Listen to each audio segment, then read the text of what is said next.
बाढ़ और बारिश से जुड़ी 25 बड़ी खबरों के साथ बुलेटिन की शुरुआत करेंगे। दिल्ली में बाढ़ प्रभावित इलाकों से लोगों का रेस्क्यू, निचले इलाकों से निकाले जा रहे लोग सुरक्षित जगहों पर पहुंचाया जा रहा। लाल किले के पास जबरदस्त जल भराव, एक बस पूरी तरह से पानी में डूबी। एनडीआरएफ की टीम एहतियात के तौर पर लगातार नाव के जरिए कर रही है मुआयना, फंसे लोगों की तलाश जारी। सिविल लाइंस में अभी भी 5 से 6 फुट तक पानी भरा। बेला रोड पर बनी सरकारी कॉलोनी में भरे पानी में गाड़ियां डूबी, लोग दूसरी जगह शिफ्ट हुए। सिविल लाइंस इलाके की हालत खराब, दिल्ली पुलिस की टीम का रेस्क्यू ऑपरेशन, डूब रहे लोगों को रस्सी के जरिए बचाया जा रहा है। दिल्ली के मोनेस्ट्री मार्केट में अभी भी 8 से 10 फीट पानी भरा, दुकानें पूरी तरह से डूबी, अंदर फंसे लोगों का किया जा रहा रेस्क्यू ऑपरेशन। दिल्ली में अभी भी यमुना के पानी से जल भराव, लाल किले इलाके की ड्रोन से तस्वीरें। दिल्ली में सेना ने संभाला मोर्चा, आईटीओ में वाटर रेगुलेटर की सेना के इंजीनियर्स ने की रिपेयरिंग, सेना ने संभाला मोर्चा। दिल्ली में यमुना नदी का वाटर लेवल थोड़ा कम हुआ, सुबह 11 बजे यमुना नदी का जलस्तर 208.23 मीटर रिकॉर्ड किया गया। दिल्ली के आईपी स्टेट पुलिस स्टेशन के भीतर एसएचओ और दूसरे कमरों में पानी भरा, बाहर गाड़ियां और बाइक पानी में डूबी। दिल्ली के यमुना बाजार में दूसरे दिन भी परेशानी, पूरे इलाके में पानी भरा, कारें और रिक्शे डूबे। NH24 पर सराय काले खां के टी पॉइंट पर भारी ट्रैफिक, सड़कों पर पानी भरने से लगा जैम, दूर तक दिखी गाड़ियों की कतारें। दिल्ली के आईटीओ पर पानी भरने से ट्रैफिक की रफ्तार थमी, पानी में गाड़ी बंद होने का भी डर। दिल्ली के आईटीओ में जलभराव की ड्रोन से ली गई तस्वीरें सामने आई, मुश्किल से गाड़ी चला पा रहे हैं लोग। राजघाट के सामने महात्मा गांधी रोड को बंद कर दिया गया है, सड़क के दोनों तरफ पानी भरा। मजनू के टीले से लेकर राजघाट तक आउटर रिंग रोड पर हर तरफ पानी ही पानी, अभी भी बाढ़ जैसे हालात। बाढ़ प्रभावित इलाके का दौरा करने के दौरान दिल्ली के उपराज्यपाल और मंत्री सौरभ भारद्वाज के बीच नोकझोंक, एनडीआरएफ की टीम को लेकर हुई बहस। बाढ़ को लेकर राजनीति शुरू, संजय सिंह ने ट्वीट करके बीजेपी पर साधा निशाना, कहा दिल्ली में बारिश नहीं हो रही, पानी छोड़कर जानबूझकर डुबोया जा रहा है। हरियाणा के सीएम मनोहर लाल खट्टर का पलटवार, बोले नेचुरल कैलामिटी में राजनीति करना गलत। नोएडा के सेक्टर 135 के गौशाला में घुसा यमुना का पानी, करीब 200 गायों का किया गया रेस्क्यू। ग्रेटर नोएडा में भी यमुना नदी का जलस्तर बढ़ा, गौतम बुद्ध विश्वविद्यालय में भरा यमुना का पानी, यूनिवर्सिटी के बिजली घर में घुस गया है पानी। गाजियाबाद के लोनी इलाके में पानी भरा, लोनी के ट्रॉनिका सिटी पुलिस चौकी में पानी घुसा। गाजियाबाद में अलीपुर बांध से लोनी की तरफ बह रहा है पानी, कई इलाके जलमग्न, लोगों को परेशानी हो रही है। मुंबई के किंग सर्कल इलाके में भारी बारिश से जल भराव, ट्रैफिक की रफ्तार हुई सुस्त। मुंबई के पास भायंदर में बारिश की वजह से मकान के छत का स्लैब गिरा, एक महिला की मौत, 4 घायल। कुल्लू शहर से मनाली हाईवे के बीच संपर्क कटा, पानी में बही सड़क, मरम्मत का काम जारी, लोगों को दूसरे रास्ते से आना पड़ रहा है।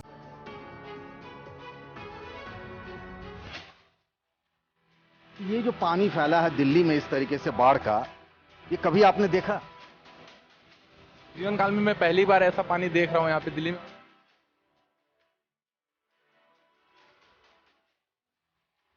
सिविल लाइन का ये इलाका है, लोग बताते हैं कि 45 सालों बाद इस इलाके में इस तरीके से पानी आया है।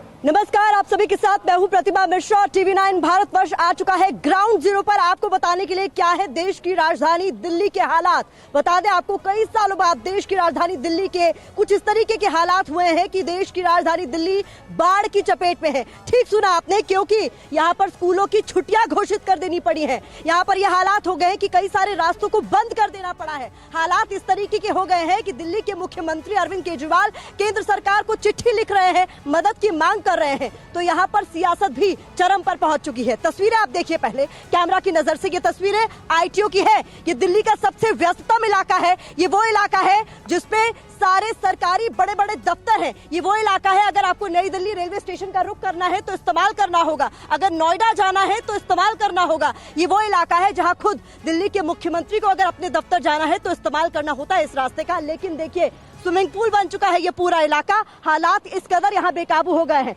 पीछे आप देखिए एक भाई साहब किस तरीके से अपने ऑटो को धक्का मारते हुए यहाँ ला रहे हैं, क्योंकि इसी तरीके से इस रास्ते पर एक नहीं कईयों वाहन खराब हो चुके हैं, क्योंकि यहाँ पर यमुना का पानी इस तरीके से बढ़ चुका है। तो बताइए, बुलेटिन की शुरुआत करते हैं बड़ी खबर के साथ, और बड़ी खबर भी ITO से ही सामने आ रही है, जहां पर इस वक्त की बड़ी खबर मैं आपको बता दूं, हालात ये हो चुके हैं कि यहाँ पर सेना ने मोर्चा संभाल लिया है। लेकिन उससे पहले 8 बड़ी तस्वीरें भी आपके सामने हम रखने जा रहे हैं। इस वक्त की बड़ी खबर जल्दी से बता दें, दिल्ली में किस कदर स्थिति बेकाबू होती हुई उसको लेकर तस्वीरें आपके सामने रख दें।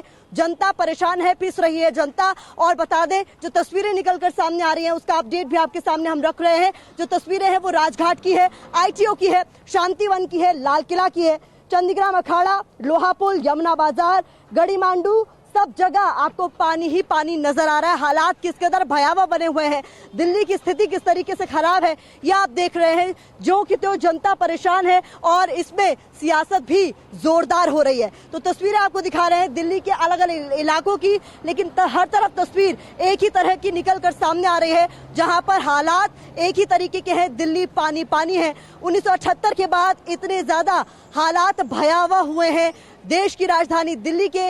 और ये तस्वीरें जो आप देख रहे हैं दिल्ली के अलग अलग इलाकों की है। तो दिल्ली के अलग अलग इलाकों में किस तरीके से स्थिति खराब है इस वक्त, वो हम आपको दिखा ही रहे हैं। अलग अलग इलाकों की तस्वीरों के जरिए ग्राउंड जीरो पर किस तरीके से स्थिति इस वक्त बनी हुई है वो हम आपको दिखा रहे हैं। राजघाट की भी तस्वीरें, ITO की तस्वीरें आपको दिखा रहे हैं। लोहा पुल, लाल किला, शांतिवन, इसके अलावा यमुना बाजार, गड़ी मांडू, सब जगह आपको पानी ही पानी नजर आ रहा है। तो ये बता रहा है कि इस वक्त दिल्ली में किस तरीके से यमुना का जलस्तर अप्रत्याशित रूप से बढ़ गया है और उसके बाद स्थिति बेकाबू हो चुकी है। और इसको लेकर तमाम चिट्ठियां भी लिखी जा रही हैं, मदद मांगी जा रही है, लेकिन पिस रही है तो आम जनता। इस बीच तस्वीरें हम आपको दिखा ही रहे थे लगातार, और मेरी सहयोगी सुरभि ने भी हमें ज्वाइन कर लिया जो राजघाट पर मौजूद है। सुरभि, बताइए वहां क्या है सूरत हाल?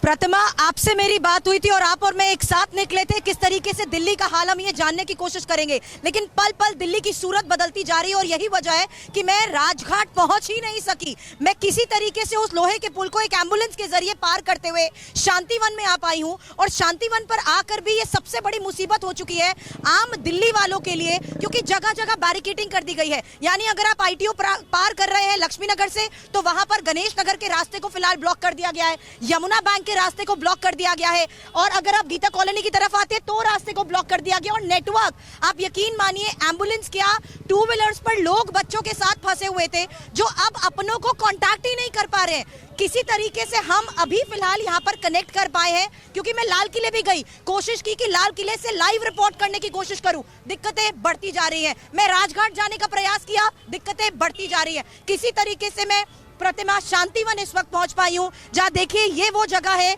जहां से ये पूरी रोड आगे दरियागंज की तरफ जाती है, और फिलहाल दिल्ली दरिया बनी हुई है। लोग यहां पर पानी के बीच हमें जरूर नजर आ रहे हैं। प्रतिमा, बिल्कुल, देखिए, और इसी का जिक्र मैं भी कर रही थी बुलेटिन की शुरुआत में, क्योंकि हालात दिल्ली के इस कदर बेकाबू हो गए हैं कि जगह जगह रूट डाइवर्जन करना पड़ रहा है या फिर रास्तों को पूरी तरीके से बंद कर देना पड़ा है। सुरभि, और बता दें इस बीच हमारे साथ हमारे 3 सहयोगी भी जुड़ गए हैं। अंशुमन यादव नोएडा गौशाला से हमारे साथ सीधे जुड़ गए, साथ ही साथ जितेंद्र भाटी सिविल लाइन्स इलाके से हमारे साथ जुड़ रहे हैं, और आनंद पांडे राजघाट से जुड़ गए हैं, उसी राजघाट से जहां पर कोशिश पहुंचने की सुरभि की थी, लेकिन किस कदर यहाँ पर हालात खराब हो गए उसके बाद पहुंच नहीं पाई है। सुरभि, बिल्कुल, इस वक्त की एक और सबसे बड़ी खबर प्रतिमा यहाँ बताना चाहूंगी, क्योंकि पल पल बदलते हालात के बाद बड़े फैसले लिए जा रहे हैं और दिल्ली में सेना ने इस वक्त मोर्चा संभाल लिया है। जी हाँ, इस वक्त की ये राजधानी दिल्ली से सबसे बड़ी खबर है, जहां सेना अब मोर्चा संभाल रही है। आईटीओ के पास बैराज गेट की रिपेयरिंग को लेकर भी सबसे बड़ी खबर है और आईटीओ में वाटर रेगुलेटर की रिपेयरिंग इस वक्त की जा रही है। सेना के इंजीनियर्स ने ये रिपेयरिंग की है और हमारे संवाददाता जितेंद्र भाटी इस वक्त इस बारे में और जानकारी दे रहे हैं। जितेंद्र, हालात बदल रहे हैं, सेना मोर्चा संभाल रही है, डिटेल बताएं। बिल्कुल, देखिए, जब वाटर रेगुलेटर खराब हुआ और उसका पानी जो सीधा आईटीओ की तरफ घुसा, सुप्रीम कोर्ट तक पहुंचा, तो ऐसे में दिल्ली के मुख्यमंत्री अरविंद केजरीवाल ने जो चीफ सेक्रेटरी उनको लिखा कि एनडीआरएफ के साथ साथ अब सेना की मदद ली जाए। तब सेना जो है उसको रिपेयर कर रही है। दूसरी तरफ आपको बता दें कि भले ही पिछले 4-5 घंटे से हम देख रहे हैं, कल शाम से लगातार यमुना का जलस्तर जो घट जरूर रहा है, लेकिन अभी भी 208 मीटर से ऊपर बह रही है। इस वक्त मैं मौजूद हूँ, मोनेस्ट्री सिविल लाइंस का इलाका है। सुबह जब हम यहाँ पर खड़े हुए थे तो गर्दन तक पानी था। अभी जो भले ही जो है पानी जब निकला है, थोड़ा यहाँ पर कम है, आगे जाऊंगा तो बिल्कुल सर के ऊपर तक का पानी है। हालात अभी वैसे ही है, क्योंकि 208 मीटर पिछले 40-50 साल में कभी दिल्ली में देखने को नहीं मिले। हालात इस तरीके के बने हुए। मोनेस्ट्री की यहाँ की दुकानें दिखाएं, तमाम दुकानें डूबी हुई हैं और आगे की तरफ पानी का ज्यादा और है। वहीं सड़क जैसा चेतन दिखाइए, जिन सड़कों पर पहले वाहन चला करते थे, अब वहां पर एनडीआरएफ की नावें चल रही हैं, क्योंकि लोगों को रेस्क्यू करना है। तो दिल्ली में जो हालात हैं इस तरीके के बने हुए हैं कि वो अपने आप में डराते हैं। 1978 की जो यादें हैं काफी पीछे छूट गई है, क्योंकि 1978 में जब 6 सितंबर को अधिकतम जो इसका नापा गया था लेवल, वो 207.49 मीटर था, लेकिन अभी उससे भी 1 मीटर ऊपर पहुंच चुका है। भले ही कम हो रहा हो, लेकिन अभी भी क्योंकि पहाड़ी इलाकों में बारिश हो रही है, हथनीकुंड बैराज से पानी छोड़ा जा रहा है, तो उसका असर सीधे तौर पर दिल्ली में दिख रहा है। तो सिविल लाइंस का जो इलाका है, खासकर बात करूं मैं रिंग रोड से या फिर यमुना से लगा हुआ, वो तो एक तरीके से पूरा जलमग्न हो गया है। जो पहली मंजिलें हैं वो एक तरीके से डूब चुकी है। हालांकि हल्का फुल्का पानी जरूर कम हो रहा है, लेकिन लोगों की दिक्कतें कम नहीं हो रही हैं, क्योंकि इलाके की बत्ती काट दी गई है, पानी की सप्लाई नहीं हो पा रही है। ऐसे में लोगों के सामने सवाल ये है कि भले ही चलो घरों के अंदर रह लेंगे, बाहर नहीं निकलेंगे, लेकिन अपने कामों को अंजाम कैसे देंगे, बगैर बत्ती के रहेंगे कैसे। तो तमाम ये परेशानी जो है, इसका सामना दिल्ली वासी को करना पड़ रहा है, खासकर वो इलाके जो कि यमुना के बिल्कुल पास जितेंद्र, में है देखिए या फिर लोअर हालात इलाके दिल्ली में बदतर होते हुए और यही वजह है कि यहाँ पर सेना को मोर्चा संभालना पड़ा है, जो कि हमारे संवाददाता ये अपडेट दे रहे थे। और इस बीच आपको बता दें, लाल किला की तस्वीरें भी कल जितेंद्र भाटी ही हम तक पहुंचा रहे थे और बता रहे थे किस कदर वहां पर यमुना का फ्लो जो है वो बहुत ज्यादा बढ़ गया था। और उसी ये आपको दिखाएंगे उससे जुड़ी हुई रिपोर्ट। उससे पहले अंशुमन का रुख करते हैं, जो कि नोएडा में गौशाला से हमारे साथ जुड़ गए, क्योंकि वहां पर भी पानी भर गया था। अंशुमन, अभी किस तरीके के हालात? देखिए, बिल्कुल मैं जिस तरीके से हालात की अगर बात करेंगे तो एनडीआरएफ की टीम आप देख सकते हैं, एनडीआरएफ की दूसरी टीम यहाँ पर बुलाई गई है, जो कि लोग अंदर फंसे हुए हैं। अभी भी गौशाला में गाय फंसी हुई हैं, जिनको आज दिन भर लगातार रेस्क्यू किया गया है, लेकिन अभी भी गौशाला में गाय फंसी हुई हैं, जिनको बचाने के लिए नोएडा पुलिस और जिला प्रशासन पुलिस पुरजोर कोशिश कर रही है। इसके अलावा हमारे साथ एडीसीपी साहब हैं, उनसे हम बात करते हैं। सर, किस कदर मतलब क्या तैयारी थी? लगभग हम लोग करीब 1000 गायों को अब तक निकाल चुके हैं और 500 से ज़्यादा लोगों को भी निकाला गया और अन्य जो भी जानवर हैं और बर्ड्स हैं वगैरह, उनको रेस्क्यू करने का प्रयास चल रहा है। सर, एनडीआरएफ की टीम अभी दूसरी टीम और में बुलाई गई है? हाँ, और भी टीमें बुलाई गई हैं, और भी बोट्स बुलाई गई हैं, और भी रेस्क्यूअर्स भी बुलाए गए, पीएससी बुलाई गई है। लगभग ऐसे हालात और कमोबेश कितनी जगह पर है, कितने सेक्टर है? ऐसे ही, ये सबसे ज़्यादा यही है और सब बाकी जगह नहीं है। जो लोग वहाँ पे अंदर फार्म हाउस में फंसे हुए हैं, उनको रेस्क्यू किया गया? कोई नहीं फंसा है, आज दिन में सब लोग निकाले जा चुके हैं। बिल्कुल, एडीसी साहब हैं, इनका कहना है कि आज दिन भर रेस्क्यू चला है, जिसकी वजह से अंदर जो फार्म हाउस में लोग फंसे थे उनको रेस्क्यू किया गया है। अब एनडीआरएफ पहले मैंने लाल किले के पास भी देखी, जहां पर जानवरों को निकालने की कोशिश भी की जा रही है। विवेक, हमारे सहयोगी, थोड़ी देर पहले की उनकी ये रिपोर्ट देखनी बहुत जरूरी है कि लाल किले में इस वक्त क्या हालात बने हुए और किस तरीके से मुश्किलें लगातार बढ़ती जा रही हैं। यमुना में बड़े जलस्तर की वजह से राजधानी कुछ इलाकों में बाढ़ जैसे हालात हो चुके हैं और इस वक्त हम मौजूद है लाल किले के ठीक सामने, जहां आप तस्वीरों में देख सकते हैं कि पूरी आउटर रिंग रोड जलमग्न हो चुकी है और यहां पर लगातार रेस्क्यू ऑपरेशन जारी किया गया है। एनडीआरएफ और प्रशासन की टीम लगातार जगह जगह पर जाकर रेस्क्यू ऑपरेशन चलाए हुए हैं। देख सकते हैं मेरे ठीक सामने आपको लाल किला नजर आएगा और सामने आपको एक बस डूबी हुई पूरी पानी में नजर आएगी। ये वो रास्ता है जो कि राजघाट से मंजूरियों के टीले को जोड़ता है और ठीक राइट हैंड साइड की तरफ यहाँ लोहे वाला पुल है, जहाँ से यमुना का पानी बहकर सड़क पर आ चुका है। यह पूरी सड़क जलमग्न है। करीब 15 फुट से ज़्यादा का पानी इस सड़क पे भरा हुआ है, जिसके चलते यहाँ से यातायात की आवाजाही को पूरी तरह से रोक दिया गया है। लगातार प्रशासन की टीम रेस्क्यू ऑपरेशन चलाए हुए है। जो लोग फंसे होते हैं उन्हें वहाँ से निकाला जाता है और इस वक्त देख सकते हैं कि जिस बोट पे मौजूद हूँ वो रेस्क्यू के लिए जा रही है और देख रही है जगह जगह पर कि कहीं कोई शख्स फंसा हुआ तो नहीं है। प्रभावित इलाकों से बता दें आपको, लगातार लोगों का रेस्क्यू का काम भी जारी है, क्योंकि निचले इलाकों में जो लोग थे उनको बचाना सबसे बड़ी प्राथमिकता थी। ऐसे में इसी से जुड़ी हुई हमारी संवाददाता ऋतु रोहिणी की एक रिपोर्ट भी आपको दिखाते हैं।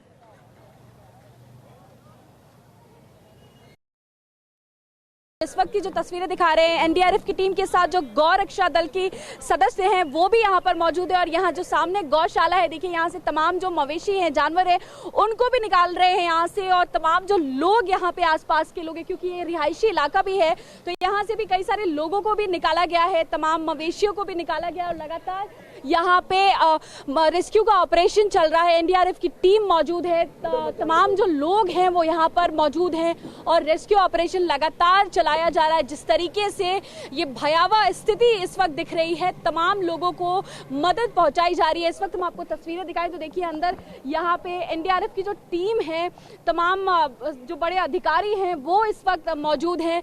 निरीक्षण किया जा रहा है, जहाँ एक तरफ जो रेस्क्यू ऑपरेशन है वो चलाया जा रहा है, वहीं दूसरी तरफ यहाँ पे निरीक्षण भी किया जा रहा है। देखिए अगर हम आपको कैमरामैन से रिक्वेस्ट करूंगी कि वो दिखाएं, जो तमाम अधिकारी हैं बड़े, वो इस वक्त लोहा पुल पर खुद मौजूद हैं और यहाँ निरीक्षण भी चल रहा है, साथ में रेस्क्यू ऑपरेशन भी चल रहा है।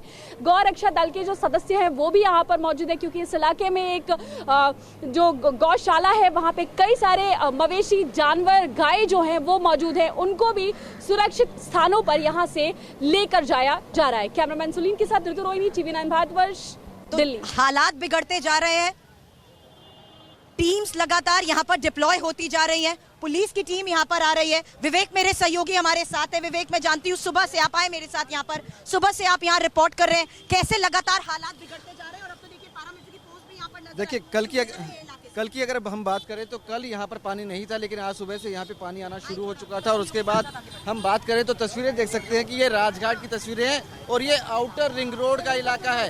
ये वो इलाका है जहाँ पे हजारों की तादाद में रोज वाहन जो है वो होकर गुजरते हैं और ये सराय काले खां की तरफ रास्ता जाता है, यानी कि ये मजनू के टीले से सराय काले खां की तरफ रास्ता जाता है। रास्ते में मोनेस्ट्री मार्केट, ISBT और साथ ही निगम बोध घाट समेत कई इलाके पड़ते हैं जो कि ज्यादा व्यस्त रहते हैं और बहुत बड़ा व्यापार यहाँ से होता है। और अभी मैं देख रही हूँ यहाँ पर पुलिस की टीमें भी जगह जगह हालात को मॉनिटर कर रही हैं। पुलिस की गाड़ी यहाँ पर मुझे यहाँ पर नजर आ रही है और इस बीच कोशिश ये की जा रही है कि लोगों को किसी तरीके से बीच सड़क से हटाया जा सके। हालांकि कुछ लोग यहाँ पर हालात को देखते हुए लुत्फ उठा रहे हैं इस पानी का, लेकिन हालात जिस तरीके से बिगड़ रहे हैं उसके तहत कोशिश ये की जा रही है कि जगह जगह टीम्स भी हालात की समीक्षा करें और देखें। बिल्कुल सुरभि, और मैं बताऊं चूंकि मैं ITO पे मौजूद हूं, मुझसे बहुत ज्यादा दूरी पर आनंद प्रकाश पांडे मौजूद नहीं है। अगर मैं चाहूं भी तो राजघाट नहीं पहुंच सकती, क्योंकि दिल्ली के हालात इस वक्त ऐसे ही बने हुए हैं। आम दिनों पर जाना राजघाट बहुत ज्यादा दूरी नहीं थी, लेकिन अभी दिल्ली में जगह जगह पानी का जमाव है। आनंद प्रकाश पांडे का ही रुख कर लेते हैं। आनंद, इस वक्त किस तरीके के हालात वहां पर जहां पर बापू की समाधि? जी देखिए, हम जहाँ पे खड़े हैं रिंग रोड है, आप देख सकती हैं कि जहाँ तक हमारी नज़र जा रही है हमें सिर्फ और सिर्फ पानी नज़र आ रहा है। देखने से ये पता नहीं चल रहा कि हम सड़क पे खड़े हैं या फिर हम किसी नदी में खड़े हैं। यहाँ पर पानी इतना भरा हुआ है कि बच्चे जो है खेल रहे हैं, तैर रहे हैं। और हम आपको बताएं कि बापू की जो समाधि है राजघाट, वो भी पूरी तरह पानी में डूब गई है। हालांकि ये जरूर है कि लोग यहाँ पर तमाशा देखने आ गए हैं, लेकिन अमूमन आम दिनों में कोई भी राष्ट्राध्यक्ष अगर भारत के दौरे पर आता है तो दिल्ली पहुँचने पे वो सबसे पहले जो है वो राजघाट पे आता है, बापू की समाधि पर आके श्रद्धांजलि अर्पित करता है। लेकिन आज जो है वही बापू की समाधि है पूरी तरह जलमग्न हो गई है। आप देख सकते हैं कि पूरा राजघाट जो है वो पानी में डूबा हुआ है। हालांकि पुलिस ने एहतियात के तौर पे बैरिकेड लगा दिया है, यहाँ से कोई ट्रैफिक का मूवमेंट रोक दिया गया है, लेकिन राजघाट से लेकर लाल किले तक का जो 3 किलोमीटर का स्ट्रेच है वो पूरी तरह पानी में डूबा हुआ है। और ऐसे में लोग बीच पे आकर यहाँ पे तमाशा देख रहे हैं, कुछ बच्चे यहाँ नहा रहे हैं, लेकिन जो पैरामिलिट्री के फोर्सेज है उन जवानों के यहाँ पे लगाए गए कहीं कोई हादसा न हो जाए। और ट्रैफिक इसलिए बंद किया गया है। थोड़ी देर पहले हमने एक दूसरे से बात की थी, जब आपने मुझे ये कहा था कि सुरभि आप शांतिवन पहुंच गई है तो राजघाट आने के लिए किसी तरीके से बोट का सहारा लेकर मेरे पास पहुंच जाइए। देखिए क्या हैरानी है कि हालात दिल्ली में ऐसे हो गए हैं कि यमुना अपना रौद्र रूप दिखा रही है। हमारे सहयोगी सुमंत की भी एक रिपोर्ट देखिए कि आखिर किस तरीके से बढ़ते जल स्तर ने दिल्ली वालों को मुश्किल में डाल दिया है। दिल्ली का सबसे व्यस्ततम चौराहा आईटीओ किस तरीके से झील में तब्दील हो चुका है, ये तस्वीरें आप देख सकते हैं। इस वक्त मैं ट्रैक्टर पे सवार होकर आपको पूरी तस्वीरें दिखा रहा हूं कि किस तरीके से ट्रैफिक की आवाजाही बिल्कुल रोक दी गई है। अगर आप आईटीओ से लक्ष्मी नगर की तरफ जा रहे हैं तो ये रास्ता बंद है। और ये तस्वीरें देखिए, जो लक्ष्मी नगर से आईटीओ होते हुए नई दिल्ली की तरफ जाने वाली जो सड़क है, किस तरीके से कई किलोमीटर लंबा जाम लग चुका है। आईटीओ के सामने जितने भी ऑफिसेज हैं, ये सामने अगर आप देखें तो ये बस स्टॉप है। देखिए किस तरीके से यहाँ पानी भर गया है। लोग बमुश्किल आप देखिए गाड़ी छोड़ के पैदल यहाँ चलते हुए आपको नजर आ रहे हैं। गाड़ियां रेंगती हुई नजर आ रही है। कई किलोमीटर लंबा ट्रैफिक जाम लग चुका है। आईटीओ से होकर जितने भी रास्ते हैं, चाहे राजघाट जाने वाले रास्ते हो, रिंग रोड जाने वाले रास्ते हो, तमाम रास्तों को बंद कर दिया गया है। ये आप देखिए कि किस तरीके से ये तमाम जगह, ये प्लानिंग एंड आर्किटेक्चर का ऑफिस है और वहाँ पे किस तरीके से पानी भर गया है। और ये तस्वीरें देखिए कि लोग किस तरीके से यहाँ घुटने भर पानी में पैदल चलने को मजबूर हो रहे हैं। और ये दूसरी तरफ अगर आप देखें तो कई किलोमीटर लंबा ट्रैफिक जाम लग चुका है। सुरभि कहाँ है?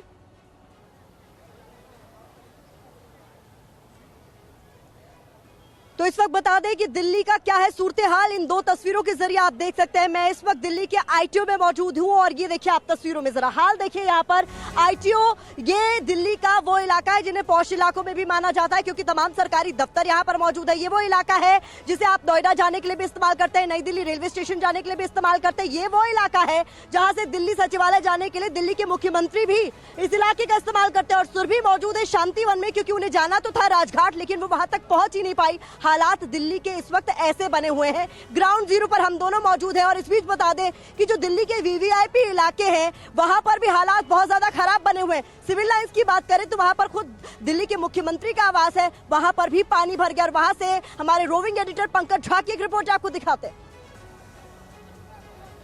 दिल्ली में बाढ़ से कई इलाकों में हालात खराब हैं। हम जिस जगह पे हैं, आप वोट देखिए, विधानसभा, दिल्ली विश्वविद्यालय, आज़ादपुर, करनाल, ये सब लिखा हुआ है। सिविल लाइंस का इलाका है। पीछे अगर दिख रहा होगा, जूम इन करके दिखाएंगे तो पंप लगा करके पानी निकाला जा रहा है। ये जो इलाका है, कॉलोनी है, एक बड़ी कॉलोनी है, बड़े बड़े मकान है। अगर आप देखेंगे, ये घर देखिए कितना बड़ा घर है। सामने ट्रक है, ट्रक आधा डूबा हुआ है। उसके बगल में दो गाड़ियां दिख रही हैं मुझे, कार, वो भी डूबी हुई हैं। ये दो कारें, 3, 4, 5 बहुत सारी गाड़ियां हैं जो डूबी हुई हैं। ये घर हैं। जनरेटर की आवाज़ आपको हल्की हल्की आ रही होगी। वो इसीलिए कि चूंकि बाढ़ में ये इलाका डूबा हुआ है तो पावर सप्लाई काट दी गई है। सबसे बड़ी राहत की बात यह है कि पिछले कुछ घंटों में हालात पहले से बेहतर हो रहे हैं। बेहतर इस सेंस में हो रहे हैं कि पानी का लेवल धीरे धीरे कम हो रहा है। और यहीं जब हम इस कॉलोनी में देख रहे थे कि क्या कैसे है, लोगों की ज़िंदगी कैसे होगी, देखिए गेट बंद है, खाना पीना जो घर में है उनके पास वही है, उसी से काम चला रहे हैं। यहीं हमारी मुलाकात सत्यम तिवारी से होती है। सत्यम तिवारी मूलतः तो वाराणसी मतलब बनारस के रहने वाले हैं। सत्यम, ये बताइए आप जरा सा कि मैं देख रहा हूँ ये सामने इनोवा गाड़ी डूबी हुई है। अब हमने जो तस्वीरें इससे पहले देख रहे थे कि जैसे हिमाचल में है कि गाड़ी नदी में बहती हुई चली जा रही है, क्या गाड़ी को निकालने का मौका नहीं मिला? बिल्कुल, आप कह सकते हैं कि कंडीशन तो कुछ ऐसा ही हो गया था यहाँ पे। बस बात ये था कि यहाँ पे वो फ्लो नहीं था, बाकी पानी का तो जल भराव वही था, सेम ही था। ये जो पानी फैला है दिल्ली में इस तरीके से बाढ़ का, ये कभी आपने देखा? नहीं, मेरे तो जीवन काल में मैं पहली बार ऐसा पानी देख रहा हूँ यहाँ पे दिल्ली में। और ये रोड इतना भरा रहता है कि आज पहली बार मैं देख रहा हूँ कि बिल्कुल सूना साना पड़ा हुआ है। तो सिविल लाइन का ये इलाका है। लोग बताते हैं कि 45 सालों बाद इस इलाके में इस तरीके से पानी आया है। 1978 की लोग कहानी बता रहे थे मुझे कि इस तरीके से यहाँ पानी आया था। और 45 साल बाद इस पूरे इलाके में, पॉश एरिया है, घरों की हालत देखिए, ये गाड़ी की जैसे हम बता रहे थे। लेकिन अच्छी बात ये है, राहत की बात ये है कि पानी तो हालात जिस कदर बिगड़ रहे हैं, पीने के लिए पानी की किल्लत हो चुकी है, जगह जगह बिजली सप्लाई भी अब कट चुकी है। नतीजतन अब लोगों की मुश्किलें आने वाले दिनों में और ज्यादा बढ़ सकती है। लेकिन इस बीच कोशिश ये की जा रही है कि जितने ज्यादा इफेक्टेड एरिया हैं वहां से लोगों को सुरक्षित शिफ्ट किया जा चुके, और यही कोशिश एनडीआरएफ की टीमें कर रही है। हमारी सहयोगी मीनू की ये रिपोर्ट देखिए जो बता रही है कि किस तरीके से लोगों को एक सुरक्षित जगह शिफ्ट किया जा रहा है। अभी हम मयूर विहार फेज़ 1 की तरफ है। ठीक पुल के नीचे हमारी बोट है और हम पूरी एनडीआरएफ टीम जो यहाँ पर पूरी तैनात है। यहाँ पर आप देख सकते हैं हमारे साथ एनडीआरएफ टीम यहाँ पर दिख रही है और हम यहाँ पर बोट के अंदर है। यहाँ पर हम चेक करेंगे एनडीआरएफ टीम के साथ कि कहीं कोई फंसा हुआ तो नहीं है इस पानी के अंदर। आप देख सकते हैं पानी का जो यहाँ पर जल स्तर है काफ़ी ऊंचा, मतलब काफ़ी इसका बहाव है। और यहाँ पर एनडीआरएफ टीम के कुछ लोगों से हम बात भी करेंगे। आपका नाम क्या है सर? मेरा नाम इंस्पेक्टर कुणाल, मैं यहाँ का टीम कमांडर हूँ। हाँ, तो अभी आपकी जो ये टीम है, कितने, पहले आप बताइए कि कितनी टीम आपकी यहाँ पर तैनात है? हमारे यहाँ पे 2 टीम तैनात है। 2 टीम। तो इस वक्त दिल्ली के हाल बहुत ज़्यादा ख़राब है और दिल्ली सरकार लगातार ये प्रयास कर रही है कि हालात को नियंत्रण में किया जाए, लेकिन स्टेट वर्सेस जो सेंटर का एक कोऑर्डिनेशन होता है, क्या वो मिल पा रहा है या नहीं मिल पा रहा है, दिक्कतें किस तरह की आने वाले वक्त में और क्या चुनौतियां होंगी, इसी पर बात करने के लिए हमारे साथ दिल्ली सरकार की मंत्री आतिशी जुड़ रही हैं। आतिशी, सबसे पहले तो आप ये बताइए कि जो आप लोग लगातार कोशिशें कर रहे हैं उसमें कहाँ तक कामयाबी मिली है, क्योंकि मैं लगातार देख रही हूँ आप लोगों के स्टेटमेंट्स आ रहे हैं कि कोशिशें बहुत हैं लेकिन हालात इतने ज्यादा खराब हैं कि बहुत जल्द काबू कर पाना आसान नहीं होगा।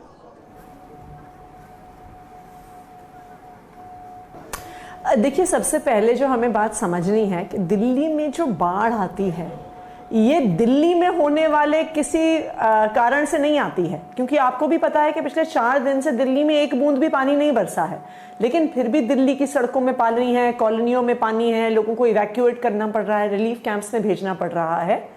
क्यों? क्योंकि दिल्ली में बाढ़ सिर्फ और सिर्फ एक कारण से आती है कि यमुना में जो पानी हरियाणा से आता है, अगर वो ज्यादा पानी छोड़ेंगे तो दिल्ली में यमुना का स्तर बढ़ेगा। ये एक बहुत सिंपल कैलकुलेशन।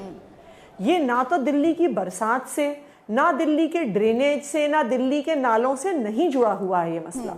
ये सिर्फ और सिर्फ यमुना में आने वाले पानी से जुड़ा है। अब 1 हफ्ते पहले से पूरे उत्तरी भारत में भयावह बारिश हुई, हिमाचल प्रदेश, हरियाणा, पंजाब, दिल्ली। अब ये उसका असर है कि वो पानी हिमाचल प्रदेश से हरियाणा और फिर हरियाणा से दिल्ली आया है। अब ये सवाल है कि क्या हरियाणा इस पानी का कुछ और कर सकती थी, तो ये अब हम अभी नहीं कह सकते। मुझे लगता है एक बारी ये पूरा क्राइसिस खत्म हो जाए, उसके बाद एक डिटेल्ड स्टडी होनी चाहिए। हथनी कुंड बैराज में कितना पानी आया, कितना छोड़ा, कब छोड़ा, कैसे छोड़ा। अभी तो ये उसका समय नहीं है कि हम उस पर ये कहें, आरोप प्रत्यारोप करें। अभी सिर्फ आप जब बाढ़ आ जाती है तो आप एक काम कर सकते हैं, आप लोगों को उनके घरों से इवैक्यूएट कर सकते हैं और उनको ज्यादा से ज्यादा सुविधा रिलीफ कैंप्स में दे सकते हैं। लेकिन आतिशी जी, जैसा आपने अभी कहा कि अभी आरोप प्रत्यारोप की राजनीति करने का वक्त नहीं है, लेकिन दिल्ली को इन हालातों से बाहर निकालने के लिए दिल्ली सरकार के पास क्या प्लान है? देखिए, जैसा मैंने आपको कहा, दिल्ली की सड़कों से जो पानी हटेगा वो सिर्फ तभी हटेगा जब यमुना का वाटर लेवल डाउन हो जाएगा।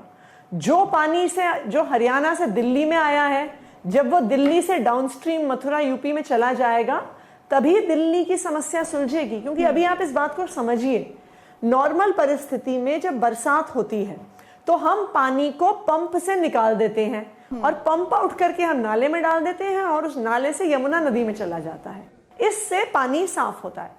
लेकिन अभी यमुना नदी का स्तर, यमुना नदी का वाटर लेवल आपके नाले के वाटर लेवल से ऊंचा है, तो नाले का पानी आपकी यमुना नदी में जा ही नहीं सकता है। जब तक यमुना नदी का लेवल नीचे नहीं आएगा तब तक दिल्ली की सड़कों से पानी नहीं हट सकता है, क्योंकि उस पानी के पास जाने की कोई जगह नहीं है। अच्छा, मैं अभी अरविंद केजरीवाल की कुछ ट्वीट्स देख रही थी आतिशी, उसी से जुड़ा मेरा आपसे सवाल भी है। जानकारी ये है कि ओखला ट्रीटमेंट प्लांट चालू हो गया है, ये कितना पॉजिटिव है दिल्ली वालों के लिए, जरा बताइए।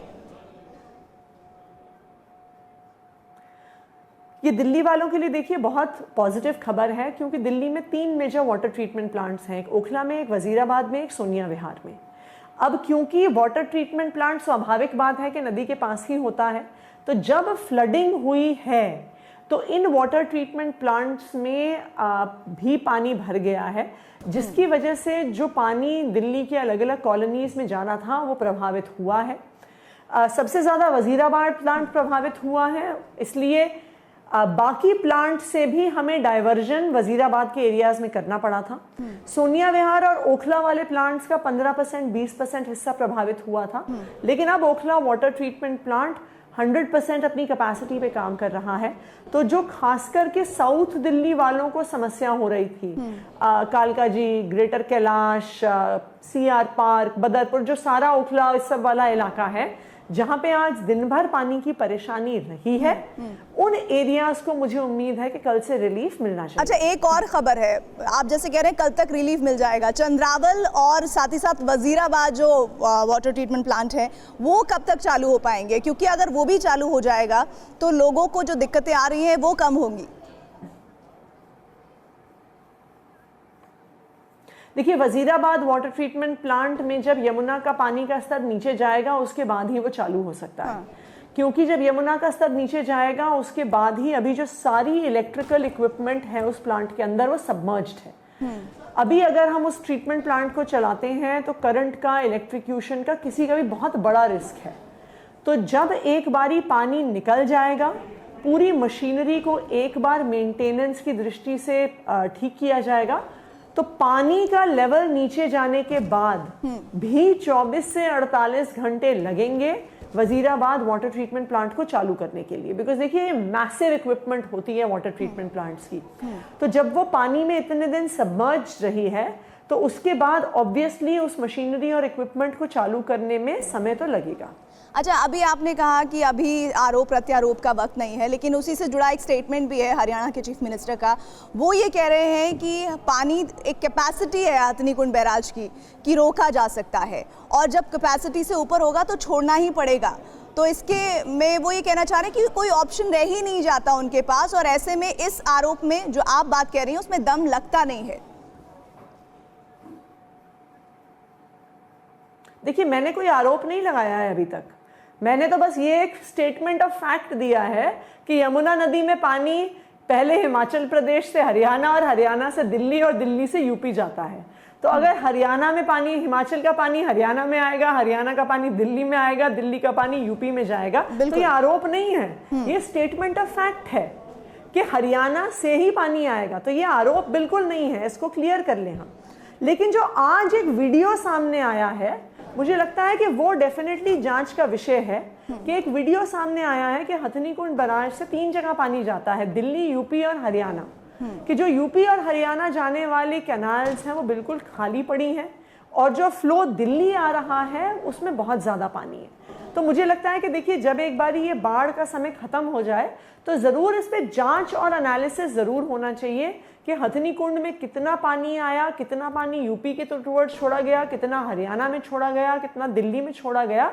क्योंकि ये सच्चाई है कि दिल्ली वाले अभी बहुत सफर कर रहे हैं। देखिए, दिल्ली वाले बहुत परेशान हैं, तो आगे जरूर जांच होनी चाहिए ये देखने के लिए। आप स्टेटमेंट ऑफ फैक्ट्स की बात कर रही हैं, तो उसी से जुड़ा एक मेरा सवाल आपसे है। बीजेपी कह रही है कि दिल्ली सरकार ने नालों की सफाई नहीं करवाई है और अब एक दूसरे तरह के स्टेटमेंट्स को दिए जा रहा है। क्या आपको लगता है कि नालों की सफाई को लेकर जो तौर तरीके अपनाए जाने चाहिए थे उसमें कोई चूक हुई है? देखिए, मैं आपको एक बात फिर से क्लैरिफाई कर दूं। अगर दिल्ली में बरसात पड़ती है और बरसात का पानी दिल्ली के अलग अलग हिस्सों में सड़कों में वाटर लॉग होता है, जल जमाव होता है, तो आप मुझसे ये सवाल पूछ सकती हैं कि भाई आपके नाले साफ क्यों नहीं है, पानी नालों में क्यों नहीं बह रहा है, नालों से बहकर यमुना में क्यों नहीं जा रहा है। ये सवाल तब जायज़ है, लेकिन जो आज पानी है वो दिल्ली के अंदर का पानी नहीं है। ये पानी हिमाचल प्रदेश से हरियाणा और हरियाणा से दिल्ली आया हुआ है। आज जो सड़कों पर पानी भरा हुआ है इसका सोर्स दिल्ली नहीं है, इसका सोर्स दिल्ली में हुई बरसात नहीं है, इसका सोर्स दिल्ली के नाले नहीं है। तो इसलिए नालों की सफाई हुई या नालों की सफाई नहीं हुई, नालों की सफाई ठीक से हुई या नालों की सफाई खराब हुई, इसका कोई भी असर आज की बाढ़ की स्थिति पे नहीं पड़ता। क्योंकि आज जो दिल्ली की सड़कों में पानी आया हुआ है वो दिल्ली से आया ही नहीं है, वो हिमाचल से हरियाणा, हरियाणा से दिल्ली आया है, अभी दिल्ली से आगे यूपी चला जाएगा। जी, तो ये बात हमें फैक्चुअली समझनी जरूरी है। जी, बहुत बहुत शुक्रिया आतिशी जी, आपने हमारे साथ बातों को साझा किया और ये बताने की कोशिश की कि इस तरह से वाटर ट्रीटमेंट प्लांट्स को लेकर काम किया जा रहा है। ओखला वाटर ट्रीटमेंट प्लांट खुल गया है, बाकी वजीराबाद और दूसरे जो चंद्रावल वाटर ट्रीटमेंट प्लांट हैं उन्हें जल्द से जल्द खोले जाने की तैयारी की जा रही है। शुक्रिया एक बार फिर से। और इस वक्त एक बड़ी खबर आ रही है, रुक कर लेते हैं प्रतिमा का। शुक्रिया प्रीति। और इस वक्त की बड़ी खबर बता देते हैं, दिल्ली के मुकुंदपुर से ये खबर सामने आ रही है जहां पर 3 बच्चों की दुखद मौत की खबर मिल रही है। बता दें, नहाने गए 3 बच्चों की मौत की खबर दिल्ली से सामने आ रही है। ये इस वक्त की बहुत बड़ी खबर है जो आपके सामने हम रख रहे हैं। दिल्ली में इस वक्त हालात वैसे भी बेकाबू हो गए हैं और इस बीच बड़ी खबर आ रही है दिल्ली के मुकुंदपुर से, जहां पर नहाने गए 3 बच्चों की मौत की खबर सामने आ रही है। पानी में नहाने गए 3 बच्चों की दरअसल मौत की खबर सामने आ रही है और ये खबर दिल्ली के मुकुंदपुर से सामने आ रही है। बताया जा रहा है कि ये बच्चे नहाने गए थे जिस दौरान इनकी मौत हो गई है। बच्चों की संख्या 3 बताई जा रही है। ये तीनों बच्चे नहाने के लिए गए थे जिस दौरान इनकी मौत हो गई है। तो ये खबर आ रही है दिल्ली के मुकुंदपुर से, जहां पर नहाने गए 3 बच्चों की मौत हो गई है। ये इस वक्त की बड़ी खबर है। दिल्ली के अलग अलग इलाकों से हम आप तक तस्वीर भी पहुंचा रहे हैं। जिस तरीके से यमुना का जलस्तर बढ़ा है उसके बाद दुखद खबरें भी लगातार सामने आ रही है। जितेंद्र शर्मा ज्यादा जानकारी के साथ जुड़ गए। जितेंद्र, कैसे हुआ यह हादसा? मुकुंदपुर चौक है नॉर्थ दिल्ली का, वहाँ पर बाढ़ का पानी भरा हुआ था और उसी बाढ़ के पानी में घूमने के लिए, वहाँ पर देखने के लिए तीनों लड़के गए हुए थे जिनकी उम्र तकरीबन 12 साल से 14 साल है। जिस दौरान ये बाढ़ के पानी में तैर रहे थे उसी दौरान ये तीनों बच्चे अचानक से लापता हुए, जिसके बाद पब्लिक ने शोर मचाया। वहाँ पर एक पुलिसकर्मी भी तैनात था, वो पुलिस कांस्टेबल भी पानी के अंदर कूदा। काफी सर्च ऑपरेशन किया गया जिसके बाद इन 3 बच्चों के शव वहाँ से बरामद कर लिए गए, जिन्हें फिलहाल पोस्टमार्टम के लिए भेज दिया गया है। तो फिलहाल अभी तफ्तीश की जा रही है। एसडीएम खुद मौके पर मौजूद है जो इस बात की तफ्तीश कर रहे हैं कि आखिरकार ये बच्चे डूबे कैसे, इन्हें आने किसने दिया। तो तमाम तरीके की इन्वेस्टिगेशन अभी फिलहाल वहाँ चल रही है। जी, बहुत शुक्रिया इस जानकारी के लिए। तो जितेंद्र शर्मा हमारे सहयोगी बता रहे हैं कि तीनों के ही शव भी बरामद कर लिए गए हैं और ये जो है ये तीनों बच्चे जो हैं वो पानी में नहाने के लिए गए थे जिसमें डूबने से इन तीनों बच्चों की मौत हो गई, ऐसी जानकारी निकलकर सामने आ रही है। इस बीच एक रिपोर्ट भी सामने आ रही है, आपको दिखाते हैं। अभी हम मयूर विहार इलाके में हैं और देख सकते हैं कि यहाँ पर काफी पानी भरा हुआ है। शायद मैं अपने कैमरा में नहीं दिखा सकती कि कितना, कैमरा में जो दिख रहा है पानी फिर भी कम दिख रहा है। मैं अपनी आंखों से देख रही हूँ यहाँ पर काफी पानी भरा हुआ है और एक गाय भी यहाँ पर फंसी हुई है जिसको रेस्क्यू किया जा रहा है। काफी लोग, मतलब 5 से 6 लोग यहाँ पर गाय का रेस्क्यू कर रहे हैं और आप देख सकते हैं कि कैसे ये गाय इतने पानी में फंसी हुई है। ये पानी जो है कमर तक लोगों के आ रहे हैं और आप देखिए वो रिक्शा, साइकिल, वो ट्रक, टेम्पो सब पानी में यहाँ पर पूरी तरीके से डूबे पड़े हैं। आप यहाँ पर अनुमान लगा सकते हैं जब ये ट्रक पूरा पानी में भीग चुका है तो सोचिए कि यहाँ पर पानी का जो जल स्तर है वो कहाँ तक पहुँच चुका है। यहाँ ठीक पुल के नीचे पूरा पानी यहाँ पर हो रखा है। पूरी दिल्ली के मयूर विहार तो हालात आप देख रहे हैं और कोशिश हमारी ये थी कि टीवी9 भारतवर्ष ग्राउंड पर उतरे और आपको बताएं कि दिल्ली में किस तरीके की स्थिति बनी हुई है और इस बीच सियासत भी जोरों से चल रही है। कोशिश यही रहेगी हमारी कि टीवी9 भारतवर्ष लगातार दिल्ली के हालात पर नजर बनाए रखे और एक एक रिपोर्ट, पल पल की जानकारी आप तक इसी तरीके से पहुंचाते रहे।